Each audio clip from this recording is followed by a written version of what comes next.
Hello guys, welcome to Rajendra classes. जैसे कि मैंने आपको बताया था कि मैं क्लास 10th के बच्चों को पूरा सिलेबस कंप्लीटली कवर करने की कोशिश करूंगा। तो उसी जैसे कि हमारा ये पैंडेमिक चल रहा है, पैंडेमिक के वजह से बहुत सारे परेशानियां आ रहे हैं, लेकिन मतलब हम क्या करेंगे, उस पैंडेमिक के वजह से तुम्हारे पढ़ने के लिए कोई भी मतलब दिक्कत ना हो, कोई भी मुश्किलें ना हो, इसलिए मैं क्या कर रहा हूँ, क्लास 10th का सिलेबस पूरा कंप्लीटली यहाँ पे पढ़ाऊंगा। ठीक है।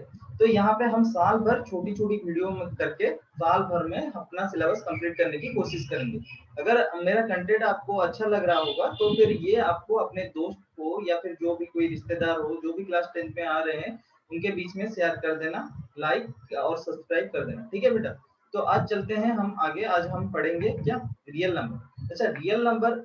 आज हम रियल नंबर पढ़ेंगे। तो रियल नंबर पढ़ने से पहले एक चीज मैं बताता हूँ बेटा। नंबर सिस्टम तुम बचपन से पढ़ते आ रहे हो, है ना। नंबर सिस्टम जैसे कि नंबर का मतलब नेसेसिटी कब आया, जब मतलब आदमी पहले जब अर्लियर सिविलाइजेशन में क्या, जब आदमी गाय चराने जाता था, वहां पर गाय चराने के लिए वो क्या करता था, गाय को मार करने के लिए एक एक पेबल्स ले जाता था। कोई एक पेबल खो गया तो इसका मतलब वो अपना गाय भी क्या करता था, वहां पे बिगड़ जाता था, काउंटिंग बिगड़ जाता था, उसका गाय भी गुम हो जाता था। तो वहां से पहली बार नंबर सिस्टम की जरूरत हुआ था। नंबर सिस्टम के बारे में तुम्हें पता तो होगा बचपन से। जैसे कि पहले आया नेचुरल नंबर। नेचुरल नंबर क्या था, 1 2 3 4 यहाँ से लेके इंफानाइट तक जितने सारे नंबर है वो आ जाता था नेचुरल नंबर में, जिसको एन में रिप्रेजेंट करते थे। नेचुरल नंबर के साथ अगर जीरो ऐड हो जाता था, 0 1 2 3 4, मतलब नेचुरल नंबर सारे के सारे नंबर थे, उसके साथ अगर जीरो ऐड हो जाता था तो उसको बोलते थे होल नंबर्स, जिसको होल नंबर्स को डब्ल्यू से रिप्रेजेंट किया जाता है, मतलब होल नंबर्स को जेड में रिप्रेजेंट किया जाता है। ठीक है।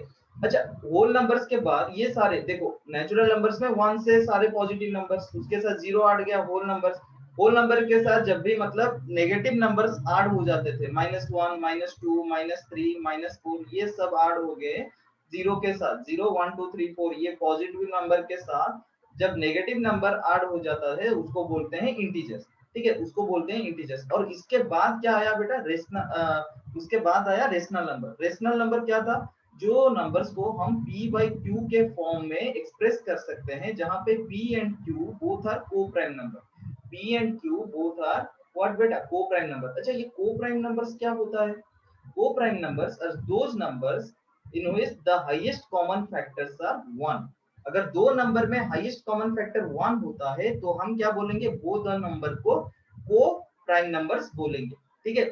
तो रेशनल नंबर होने के लिए नेसेसिटी कंडीशन क्या है, p और q बोथ को प्राइम्स होना चाहिए और q not equal to zero होना चाहिए। ये क्यों है बेटा, अगर q जीरो हो गया, समथिंग बाई जीरो क्या हो जाता है, इनफाइनाइट हो जाता है। 2 by zero infinite, 3 by zero infinite, 5 by zero infinite. तो ये क्या होता है कि मतलब हम डिटरमाइन नहीं कर सकते हैं, अनडिटरमाइंड।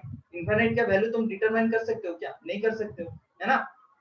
इसलिए q not equal to zero होता है, जीरो बाई जीरो अनडिफाइंड होता है बेटा। ठीक है। तो रेशनल नंबर के छोड़ के और एक तरीके का नंबर भी आया जिसको हम बोलते हैं इरेशनल नंबर, जिसका रूट हम निकाल नहीं सकते, जिसको p बाई क्यू के फॉर्मेट में हम एक्सप्रेस नहीं कर सकते।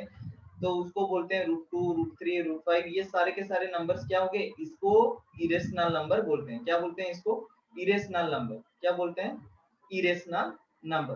देखो, और एक बात मैं बताना चाहूंगा, जब भी कोई डेसिमल नंबर होगा, कोई भी डेसिमल नंबर होगा, मान लो कोई भी डेसिमल नंबर है, डेसिमल नंबर हमेशा दो तरीके का होता है बेटा। डेसिमल नंबर या तो टर्मिनेटिंग होते हैं या फिर नॉन टर्मिनेटिंग होते हैं। टर्मिनेटिंग मतलब कभी ना कभी ये खत्म हो जाएगा, कभी ना कभी रिमाइंडर जीरो आ जाएगा डेसिमल के बाद। डेसिमल के बाद कभी ना कभी रिमाइंडर जीरो आ जाएगा। नॉन टर्मिनेट या फिर डेसिमल क्या हो सकता है, नॉन टर्मिनेटिंग होता है। या फिर डेसिमल क्या हो सकता है, नॉन टर्मिनेटिंग होता है। नॉन टर्मिनेटिंग मतलब ये कभी खत्म नहीं होगा, कभी भी रिमाइंडर में जीरो नहीं आएगा, ये कभी खत्म नहीं होगा। ठीक है।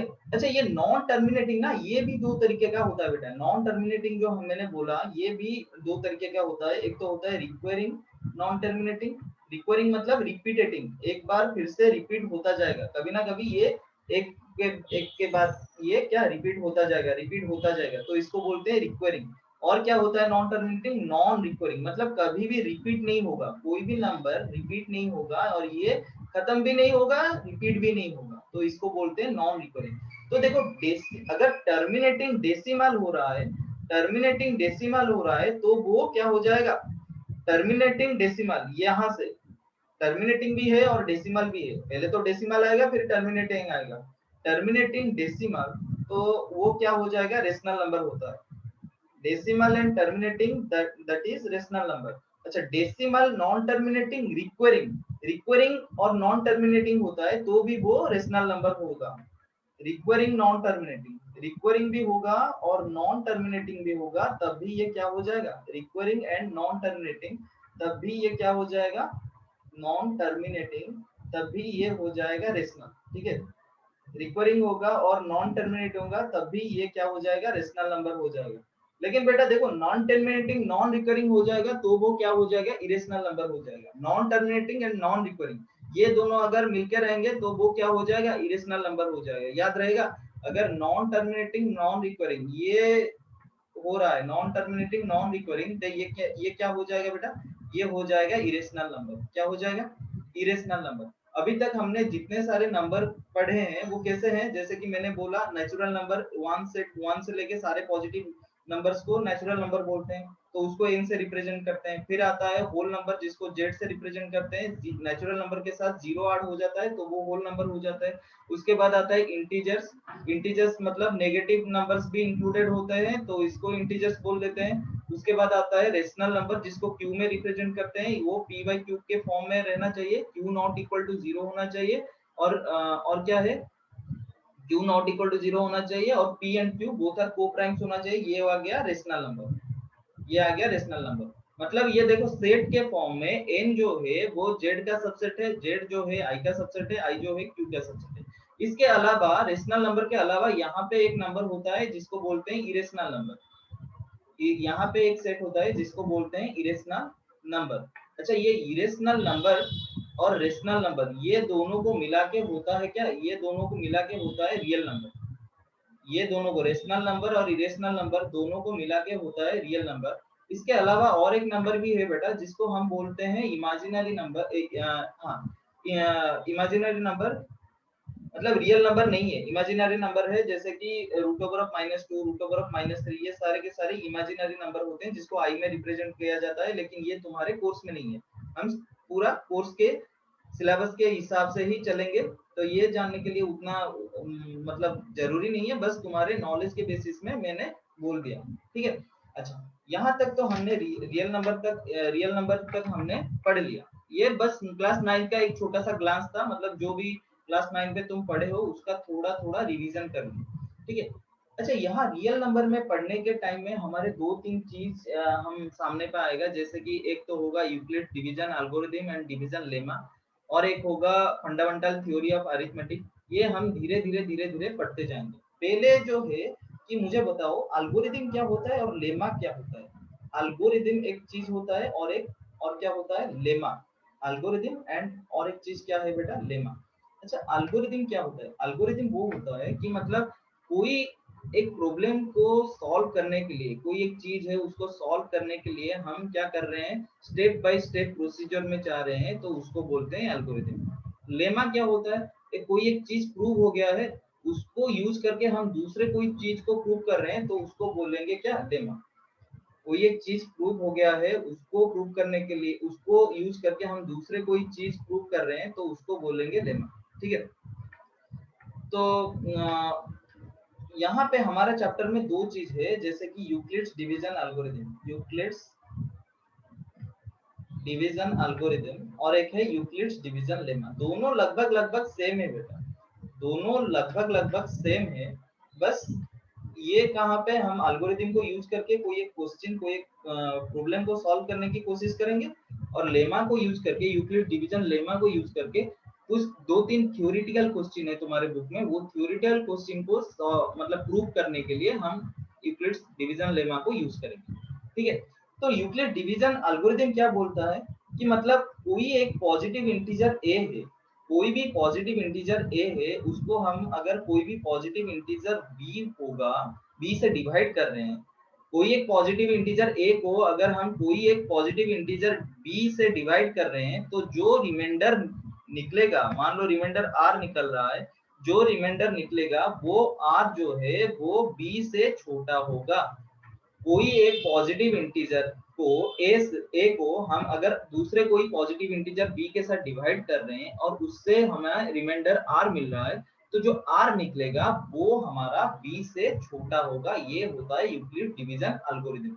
ठीक है बेटा, ये होता है अपना यूक्लिड डिवीजन एल्गोरिथम। मतलब देखो यहाँ पे कोई पाबंदी नहीं है कि ए बी से बड़ा होगा या फिर ए बी से छोटा होगा। चाहे ए बी से बड़ा हो, चाहे ए बी से छोटा हो, या ए बी के साथ इक्वल हो, अगर हम डिवाइड करते हैं और जो भी रिमाइंडर आता है, जो भी रिमाइंडर आता है वो हमेशा बी से छोटा होगा। ठीक है, इसका एग्जाम्पल हम लेते हैं। जैसे कि मैंने बोला 23 और 8। देखो यहाँ पर 23 8 से बड़ा है, तो मैं 23 को देखो, पहले तो ये मैंने बोला था कि ए और बी के रिलेशन में कोई पाबंदी नहीं है, चाहे ए से बड़ा हो सकता है, छोटा हो सकता है, या फिर इक्वल हो सकता है, पर फिर भी अपना रिलेशन जो है, जो रिमाइंडर निकलेगा वो हमेशा बी से छोटा होगा। इसको मैं एग्जांपल के थ्रू में प्रूव करूंगा। देखो पहले एग्जांपल में मैं लिया 23 और 8। अच्छा, 23 को मैं अगर 8 से डिवाइड करता हूँ, 8 2 जा 16, 8 2 जा 16, तो यहाँ पे रिमाइंडर आ गया 7। देखो 7 जो है 8 से छोटा है, 7 जो है 8 से छोटा है, मतलब हमारा रिलेशन प्रूफ हो रहा है आर लेस देन बी, 7 8 से छोटा है कि नहीं। अच्छा, और एक हम एग्जांपल लेते हैं 5 और 12। देखो यहाँ पे ए जो है बी से छोटा है, ए जो है बी से छोटा है, तो मैं 5 और 12 को लेता हूँ। 5 divided by 12, as 5 is less than 12, so I will put 0 here. 12 zeros are 0, 5 minus 0 5, reminder कितना आ गया 5। 5 12 से छोटा है ना बेटा, 5 12 से छोटा है, अभी भी r जो है वो b से छोटा आ रहा है। यहाँ पे कोई पाबंदी नहीं है कि a b से छोटा है या फिर बड़ा है या फिर इक्वल है। चलो इक्वल का एक ही ले लेते हैं। इक्वल का मान लो 6 और 6, 6 और 6 को मैं अगर डिवाइड करता हूँ, 6 डिवाइडेड बाय 6, 6 1 जा 6, 0। देखो ये 0 जो है वो 6 से छोटा है ना, 0 जो है वो 6 से छोटा है, तो हमारा यहाँ पे प्रूफ हो रहा है यूक्लिड डिवीजन एल्गोरिथम। हम या तो ये बड़ा हो या फिर छोटा हो या इक्वल हो, सारे केस में r जो है वो b से क्या आ रहा है बेटा, छोटा आ रहा है। सारे केसेस में वो r जो है वो b से छोटा आ रहा है ना। तो देखो ऐसा क्यों आ रहा है, मतलब ऐसा क्यों आ रहा है, हमेशा हमेशा जब भी हम डिवाइड करेंगे, हम हमेशा जब भी डिवाइड करेंगे, ये जो रिमाइंडर होता है वो हमेशा डिवाइजर से छोटा ही आता है। अगर रिमाइंडर डिवाइजर से बड़ा होगा फिर डिवाइड हो नहीं जाएगा। अगर रिमाइंडर डिवाइजर से बड़ा होगा तो फिर से डिवाइड करके हम मतलब 1 या 2 डाल के उससे और छोटा कर सकते हैं, है ना। तो हमेशा ये याद रखना कि रिमाइंडर जो होता है वो हमेशा डिवाइजर से छोटा होता है। इसके बाद हम देखेंगे यूक्लिड डिवीजन लेमा के ऊपर, यूक्लिड्स डिवीजन लेमा के ऊपर। यूक्लिड डिवीजन लेमा तुम बचपन में पहले से पढ़ चुके हो, बस उसे जानते नहीं थे कि मतलब वो यूक्लिड डिवीजन लेमा है बोल के। देखो तुम बचपन में ये फॉर्मूला तो पढ़े होगे ना, dividend equal to divisor into quotient plus remainder, ये तो तुमने पढ़ा था। वही चीज को यहाँ पे मॉडिफाई करके लिख लेते हैं, उसी को यूक्लिड डिवीजन लेमा बोलते हैं। कोई एक पॉजिटिव इंटीजर a है, उसको अगर कोई एक पॉजिटिव इंटीजर b के साथ हम डिवाइड कर रहे हैं, अगर उसमें क्वोशेंट q आ रहा है और रिमाइंडर r आ रहा है, तो हम बोल सकते हैं a is equal to b q plus r. a is equal to b q plus r, जहां पे a b q और r सारे के सारे क्या है, पॉजिटिव इंटीजर्स है। ए बी क्यू और आर सारे के सारे क्या है बेटा, पॉजिटिव इंटीजर्स है, सारे के सारे पॉजिटिव इंटीजर्स है। ठीक है, सारे के सारे क्या है, पॉजिटिव इंटीजर्स है। ठीक है, तो देखो यहाँ तक हमने क्या है ये लेमा, हाँ यूक्लिड डिवीजन लेमा, इसको हम लेमा, मैंने बोला था ना, लेमा को क्या है, एक प्रूफ स्टेटमेंट है जिसको हम यूज करेंगे दूसरे कोई चीज को प्रूव करने के लिए, उसको बोलते हैं लेमा। तो यूक्लिड डिवीजन लेमा को यूज करके तुम्हारे बुक में थोड़ा एक तरीके का एक्सरसाइज, मतलब थ्योरेटिकल क्वेश्चन है, उसको प्रूव करने के लिए यूक्लिड डिवीजन लेमा को यूज करेंगे, जो कि हम नेक्स्ट क्लास में इसके बारे में डिटेल्स में बात करेंगे। आज हम डिटेल में पढ़ेंगे क्या, यूक्लिड डिवीजन एल्गोरिथम के ऊपर। अच्छा, यूक्लिड डिवीजन एल्गोरिथम जो है हमारा, यहाँ पे यूक्लिड डिवीजन एल्गोरिथम जो है, इसको किसके लिए यूज किया जाता है बेटा, इसको एचसीएफ निकालने के लिए यूज किया जाता है। यूक्लिड डिवीजन एल्गोरिथम को एचसीएफ निकालने के लिए यूज किया जाता है। ठीक है, एचसीएफ क्या है, एचसीएफ क्या है, हाईएस्ट कॉमन फैक्टर। दो नंबर का हाईएस्ट कॉमन फैक्टर कैसे निकालते हैं, तुम तो बहुत सारे तरीका जानते होगे, जैसे कि फैक्टर्स ट्री से निकाल सकते हो, प्राइम फैक्टराइजेशन से निकाल सकते हो, या फिर डिवीजन करके निकाल सकते हो। ये सारे तरीके हैं एचसीएफ निकालने के लिए। लेकिन यहाँ पे हम क्या पढ़ेंगे, एचसीएफ निकालेंगे, लेकिन कैसे, यूक्लिड डिवीजन एल्गोरिथम को यूज करके एचसीएफ निकालेंगे। पहले एचसीएफ के बारे में थोड़ा बहुत बता देता हूँ। एचसीएफ क्या है, हाईएस्ट कॉमन फैक्टर। अच्छा, फैक्टर क्या है, अगर one number divides another number, then first number is called as the factor of the second number। मतलब देखो 2 जो है वो 6 को डिवाइड कर रहा है, रिमाइंडर 0 आता है, तो मैं क्या बोल सकता हूँ, 2 is a factor of 6, है ना। 2 is a factor of 6। वैसे ही अगर मैं बोलूंगा कि 8 divides 16, 16 को अगर मैं 8 से डिवाइड करता हूं तो रिमाइंडर 0 आता है, so 8 is a factor of 16। ठीक है। अगर मैं पूछूंगा कि कॉमन फैक्टर्स क्या होता है, कॉमन फैक्टर्स क्या होता है कि दोनों नंबर्स का फैक्टर्स होना चाहिए। जैसे मैंने बोला कि 16 और 24 दोनों में 2 16 को भी डिवाइड करता है, 2 24 को भी डिवाइड करता है, तो 2 is a common factor of 16 and 24। वैसे 4 भी 16 को डिवाइड करता है, 4 डिवाइड्स 24 आल्सो, तो 4 is also a common factor to 16 and 24। 8 भी 16 को डिवाइड करता है, 8 भी 24 को डिवाइड करता है। 8 divides 16 as well as 24. So I can say 8 is a common factor to 16 and 24. So here see 2, 4 and 8. These are common factors to 16 and 24. So what is highest common factor? तो जो भी सारे common factors हैं, whatever the common factors are there, among them whichever is the highest, that is known as the highest common factor। तो 16 और 24 का highest common factor क्या हो जाएगा, 2 4 8 के बीच में 8 हाईएस्ट है, तो हाईएस्ट कॉमन फैक्टर 8 है, तो 8 हो जाएगा एचसीएफ।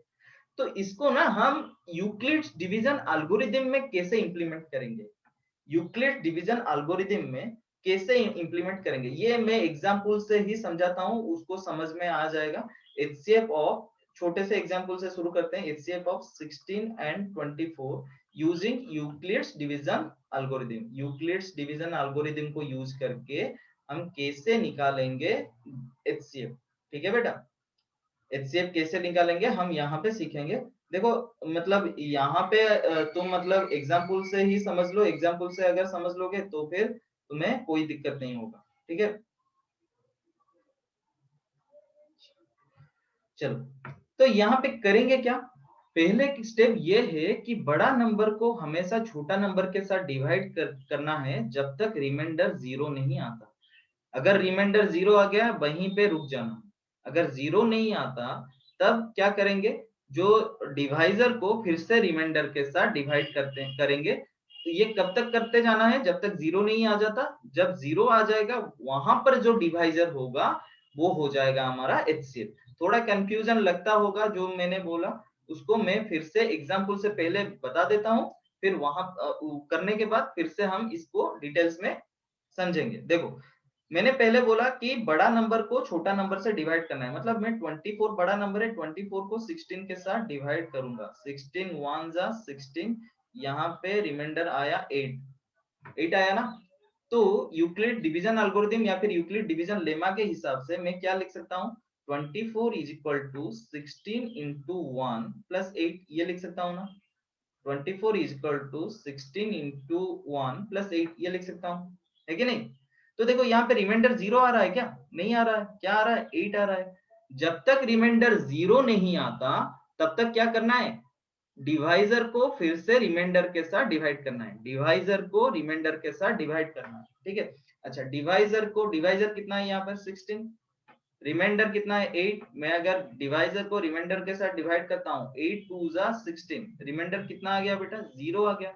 तो मैं 16 को क्या लिख सकता हूँ बेटा, 8 इंटू 2 प्लस 0। देखो यहाँ पे रिमाइंडर 0 आ गया ना, यहाँ पर रिमाइंडर 0 आ गया, तो उस टाइम में जो भी हमारा क्या होगा, डिवाइजर होगा वो हमारा एचसीएफ हो जाएगा। वहां पर जो हमारा क्या होगा, डिवाइजर होगा वो हमारा एचसीएफ हो जाएगा। मतलब एचसीएफ ऑफ 16 और 24 क्या हो जाएगा, एचसीएफ ऑफ 16 24 क्या हो जाएगा, 8 हो जाएगा। तो ये है प्रोसीजर यूक्लिड डिवीजन एल्गोरिथम का। मतलब हम क्या करेंगे, बड़े नंबर को पहले छोटे नंबर के साथ डिवाइड करेंगे। कब तक डिवाइड करते जाना है, जब तक रिमाइंडर क्या नहीं आ जाता, 0 नहीं आ जाता। अच्छा रिमाइंडर 0 आ गया तो वहां पे जो डिवाइजर होगा वो अपना एचसीएफ हो जाएगा। जब तक रिमाइंडर 0 नहीं आता है तब तक क्या करेंगे, जो भी डिवाइजर है उसको रिमाइंडर के साथ डिवीजन करते जाएंगे, जो भी रिमाइंडर है उसको डिवाइजर के साथ डिवाइड करते जाएंगे। चलो इसका और एक एग्जांपल, मैं बड़ा वाला एग्जांपल थोड़ा करा देता हूं ताकि तुम्हें थोड़ा कॉन्फिडेंस भी आ जाएगा कि मतलब मैं पूछूंगा HCF of 135 and 225, HCF of 135 and 225 using क्या है, using Euclid division algorithm. Euclid के डिवीजन एल्गोरिदम को यूज करके तुम इसका क्या निकालना है, HCF निकालना है। यूक्लिड्स डिवीजन एल्गोरिदम को यूज करके तुम्हें इसका HCF निकालना है। ठीक है, कैसे निकालेंगे इसको, देखो 2 नंबर से मैंने पहले स्टेप क्या बोला था, पहला स्टेप बोला था कि मतलब बड़ा नंबर को हमेशा छोटा नंबर में डिवाइड करना है। मतलब 255 को मैं किसके साथ डिवाइड करूंगा, 135 के साथ। थोड़ा ऊपर लिख लेते हैं इसको, शायद जगह नहीं होगा, चलो देखते हैं। 255 को मैं किसके साथ डिवाइड करूंगा, 135 के साथ डिवाइड करूंगा। अच्छा 135 के साथ अगर डिवाइड करूंगा, 135 1 जा 135 है ना, माइनस करूंगा तो 5 माइनस 5 0, 5 माइनस 3 2, 2 माइनस 1 1। तो मैं क्या लिख सकता हूँ, 255 को मैं लिख सकता हूँ 135 इंटू 1 प्लस 120, ये लिख सकता हूँ ना, 135 इंटू 1 प्लस 120 ये लिख सकता हूँ ना। देखो यहाँ पर भी अभी भी रिमाइंडर 0 नहीं आया है, रिमाइंडर 0 नहीं आया है तो क्या करेंगे, डिवाइजर को रिमाइंडर के साथ डिवाइड करना है। मतलब किसको किसके साथ डिवाइड करना है, 135 को 120 के साथ डिवाइड करना है। याद रखना बेटा, जब रिमाइंडर 0 नहीं आ रहा है तो डिवाइजर को किसके साथ डिवाइड करना है, रिमाइंडर के साथ। तो 135 को अगर मैं 120 के साथ डिवाइड कर रहा हूँ, 121 जा 120, तो 135 माइनस 120 ये कितना हो जाएगा, 15 हो जाएगा। अभी भी रिमाइंडर 0 नहीं आ रहा है। 135 को फिर मैं क्या लिख सकता हूँ, 120 इंटू 1 प्लस 15 ये लिख सकता हूँ ना, 120 इंटू 1 प्लस 15 ये लिख सकता हूँ। अभी देखो अभी भी रिमाइंडर 0 नहीं आ रहा है, तो 0 नहीं आ रहा है तो क्या करेंगे, फिर डिवाइजर को रिमाइंडर के साथ डिवाइड करेंगे। डिवाइजर को 120 को डिवाइड करेंगे किसके साथ, 15 के साथ, है ना, यही रिमाइंडर है। 15 के साथ डिवाइड करेंगे तो 15 8 जा क्या होता है, 120, 15 8 जा क्या होता है 120, और यहाँ पे रिमाइंडर आ गया 0। मतलब 120 को मैं क्या लिख सकता हूँ, 120 को मैं लिख सकता हूँ 15 इंटू 8 प्लस 0, 15 इंटू 8 प्लस 0। तो यहाँ पर देखो रिमाइंडर जब 0 आ जाता है वहां पर जो भी अपना क्या होगा, डिवाइजर होगा, वही हो जाएगा अपना HCF। मतलब यहाँ पे डिवाइजर कितना है, 15 है, तो अपना HCF क्या हो जाएगा, HCF of 135, HCF of 135 and 215 ये कितना हो जाएगा, ये हो जाएगा 15। समझ में आया नहीं आया, आसान है ना बेटा, क्वेश्चन आसान है, क्वेश्चन आसान है, बहुत सा आसान है। जो जहां पर रिमाइंडर 0 आ गया वहां पे जो डिवाइजर होगा उसको हम क्या ले लेंगे, HCF ले लेंगे। ठीक है, आसान है, क्वेश्चन आसान है। ठीक है, और एक क्वेश्चन मैं देता हूं, छोटा सा क्वेश्चन देखो, HCF of 2 and 4, HCF of 2 and 4 कितना होगा, HCF ऑफ 2 एंड 4। देखो ये वाला क्वेश्चन को ना तुम बिना देख के भी बोल सकते हो। क्यों बोल सकते हो, देखो अगर दो नंबर में से एक दूसरे नंबर का या तो फैक्टर होगा या फिर मल्टीपल होगा, तो फिर छोटा वाला नंबर जो होगा वो HCF हो जाएगा, बड़ा वाला नंबर जो होगा वो LCM हो जाएगा।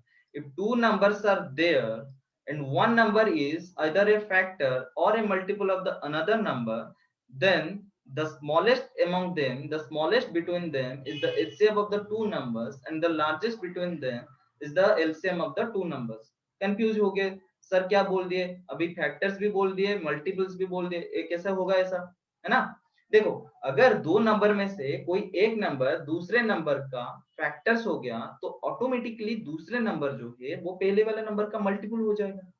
इसीलिए ये वाला रूल में मैंने क्या बोला, if in between two numbers one number is either a factor or a multiple of the another number। मतलब एक नंबर अगर फैक्टर होगा तो दूसरा नंबर ऑटोमेटिकली क्या हो जाएगा, मल्टीपल हो जाएगा। तो the smallest between them will be the HCF of the two numbers, the largest between them will be the LCM between the two numbers। दो नंबर में से जो छोटा नंबर होगा वो HCF होगा, दो नंबर में से जो बड़ा नंबर होगा वो LCM होगा। अभी देखो 2 और 4 के बीच में 2 जो है वो 4 क्या फैक्टर से और 4 2 का मल्टीपल है। अगर 2 4 का फैक्टर से तो ऑटोमेटिकली 4 जो है वो 2 का मल्टीपल है। तो इसका HCF क्या हो जाएगा, HCF हो जाएगा 2 और LCM क्या हो जाएगा 4। क्यों, मैंने बोला कि HCF होगा smallest between the two number, smallest between the two numbers is 2, है ना। तो HCF कितना हो जाएगा 2 हो जाएगा, और एलसीएम कितना हो जाएगा, largest between the two numbers कौन है 4 है, तो एलसीएम क्या हो जाएगा 4 हो जाएगा। लेकिन इसको हमें किस में करना है, यूक्लिड डिवीजन एल्गोरिथम में करना है। कैसे करना है, मैंने तुम्हें बताया था कि बड़ा नंबर को छोटा नंबर में से डिवाइड करना है। तो बड़ा नंबर को मैं छोटा नंबर के साथ डिवाइड कर देता हूँ, 2 2 जा 4, यहाँ पे पहले से ही रिमाइंडर 0 आ गया, मतलब मैं 4 को क्या लिख सकता हूँ 2 इंटू 2 प्लस 0। तो देखो मैंने क्या बोला था कि जहां पर 0 आ जाता है वहां का जो डिवाइजर होगा वो अपना हो जाएगा एचसीएफ। यहाँ पे डिवाइजर कितना है 2 है, तो 2 हो जाएगा हमारा एचसीएफ, मतलब एचसीएफ ऑफ 2 एंड 4 हो जाएगा क्या हमारा 2 हो जाएगा, एचसीएफ ऑफ 2 एंड 4 हो जाएगा हमारा 2। ठीक है, यहां तक बात समझ में आया। अभी देखो तुम बुक उठाओ और यूक्लिड डिवीजन एल्गोरिथम का जो भी एचसीएफ का क्वेश्चन है, जितने सारे कुछ थ्योरेटिकल क्वेश्चन है, कुछ व्हाट प्रॉब्लम्स है, सारे के सारे क्वेश्चन जो है तुम उसको सॉल्व करो। ठीक है, रेफरेंस बुक उठाओ, वहां पे जितने सारे यूक्लिड डिवीजन एल्गोरिथम को यूज करके एचसीएफ निकालने के जितने सारे क्वेश्चन है, या फिर एचसीएफ इंटरनेट में एचसीएफ मार लेना, एचसीएफ ऑफ 2 नंबर्स मार लेना, जितने सारे नंबर्स एचसीएफ होंगे उसको तुम क्या करोगे, यूक्लिड डिवीजन एल्गोरिथम के थ्रू क्या करोगे, एचसीएफ निकालने की कोशिश करोगे। यही तुम्हारा होमवर्क है बेटा। देखो पैंडेमिक चल रहा है वो सही है, लेकिन ये टाइम को तुम मतलब बिल्कुल वेस्ट नहीं करना चाहिए। ये तुम सोच सकते हो, ये बोल सकते हो कि सर ये तो क्लास 10 का अभी एग्जाम नहीं हुआ, हम क्यों पढ़ेंगे। देखो एग्जाम नहीं हुआ है तो होगा, और जो भी पढ़ाई करेंगे वो जरूरी है आगे के लिए, आगे की क्लास के लिए बिल्कुल जरूरी है। और तुम क्या करोगे, उनका एग्जाम अभी थोड़ा डिले हो रहा है क्योंकि कोरोना के केस के वजह से उनको फर्स्ट फर्स्ट टाइम में वो सारे मुश्किलें आ रहे हैं। तुम्हारे टाइम आते आते वो सारे मुश्किलें सॉल्व भी हो जाएंगे। अगर फिर भी मतलब पैंडेमिक रहता है तब भी तुम्हारा ऑनलाइन एग्जाम होना तय है। ठीक है, तो तुम्हारे लिए पढ़ना बहुत जरूरी हो गया है। तो घर में बैठो, बिल्कुल बाहर मत जाओ, तुम्हारा तो कोई काम नहीं है अभी, तो तुम्हें बाहर ही नहीं जाना है, घर में बैठो, चैनल देखो, पढ़ाई करो और खूब सारा प्रैक्टिस करो। हम रोजाना थोड़ा थोड़ा करके पूरा साल भर में ये कोर्स को कंप्लीट कर लेंगे। ठीक है, नेक्स्ट क्लास में हम क्या पढ़ेंगे, यूक्लिड डिवीजन लेमा को यूज करके जो तुम्हारा थ्योरेटिकल क्वेश्चन है, जैसे कि सारे नंबर्स को हम या इधर 2q+ 1 में कन्वर्ट कर सकते हैं, या फिर सारे odd number can be expressed as 4q+1 4q+3, या फिर दो क्वेश्चन एक्सरसाइज में है जेके जैसे कि सारे cube of the numbers can be in the form of 9m 9m+1 and 9m+8। ये सारे बहुत सारे इंपॉर्टेंट क्वेश्चन है, 2-3 क्वेश्चन, वो सारे हम नेक्स्ट क्लास में डिस्कस कर लेंगे। ठीक है, अभी तक में अगर कंटेंट तुम्हें अच्छा लगा होगा तो तुम मतलब मेरे चैनल को लाइक शेयर एंड सब्सक्राइब कर लोगे। ठीक है, मेरे चैनल का नाम है राजेंद्र प्रसाद दास, और मेरा जो क्लास है राजेंद्र क्लासेस बोल के मैं ऐसे किया हूँ। और ये नंबर में 9937885062, ये नंबर में 885062, ये नंबर में कोई भी डाउट जो है तुम मुझे व्हाट्सअप कर सकते हो। अच्छा एक बात और कि मतलब वीडियो बनाते समय, लास्ट टाइम वीडियो बनाते समय मेरे कुछ दोस्त भी ऐसे बोले कि तुम अपना मतलब इंट्रो को भी पहले से ही बताना चाहिए। मैं बता नहीं पाता एक्चुअली, मैं भूल जाता हूँ। तो I have 6+ years of offline coaching, तो 6 साल से ज्यादा मैं ऑफलाइन बच्चों को पढ़ा चुका हूँ। लास्ट 1 year से मैं वेरियस प्लेटफॉर्म में ऑनलाइन पढ़ा रहा हूँ, जैसे कि ट्रस्ट स्टडीज हो गया, माइंड ट्यूटर हो गया, प्रो ट्यूटर हो गया, ऐसे बहुत सारे साइट्स में मैं ऑनलाइन पढ़ाते आ रहा हूँ लास्ट 1 year में। So I am a mechanical engineer, and currently I have been selected as executive engineer in Coal India Limited. So अगर मेरा कंटेंट तुम्हें अच्छा लगा हो तो मेरे चैनल को शेयर लाइक एंड सब्सक्राइब कर लो। ये बस एक मतलब क्या है, हेल्प की तरह है। मतलब मैं पूरा के पूरा कंटेंट को फ्री में दे रहा हूँ, क्योंकि मुझे लगता है कि मतलब ये पैंडेमिक के वजह से बहुत सारे बच्चे बहुत सारे मुश्किल में आ रहे हैं, और मतलब इकोनॉमी का बहुत सारे चेंजेस भी, मतलब बहुत सारे प्रॉब्लम भी इकोनॉमी में वो आ रहा है। तो वो अपने पढ़ाई में कोई दिक्कत आना नहीं चाहिए, उसके वजह से पढ़ाई में कोई दिक्कत नहीं आना चाहिए। इसी के वजह से मैं ये सारे क्लासेस को ऑनलाइन लेने की कोशिश कर रहा हूँ मुफ्त में। ठीक है, अभी रिकॉर्डिंग का मतलब चल रहा है। मुझे 2-3 बच्चे बोल रहे थे कि मतलब लाइव क्लास सर लीजिए, तो लाइव क्लास अभी तो पॉसिबल नहीं हो पा रहा है, लेकिन हाँ मतलब मैं कोशिश करूंगा, with time I will take the live classes. और जो भी तुम्हें डाउट है, तुम्हारा जो भी डाउट है, ये वाला नंबर जो स्क्रीन पे आ रहा है, डबल ये वाला नंबर यहाँ पे आ रहा है ना, ये वाला नंबर यहाँ पे जो स्क्रीन पे आ रहा है, वो नंबर पे तुम व्हाट्सअप कर सकते हो। ठीक है बेटा, तो आज के लिए क्लास यहाँ पे रखते हैं, तब तक के लिए ऑल द बेस्ट, पढ़ाई अच्छे से करो, स्टे सेफ, स्टडी हार्ड। ठीक है, ठीक है, चलो बाय बाय।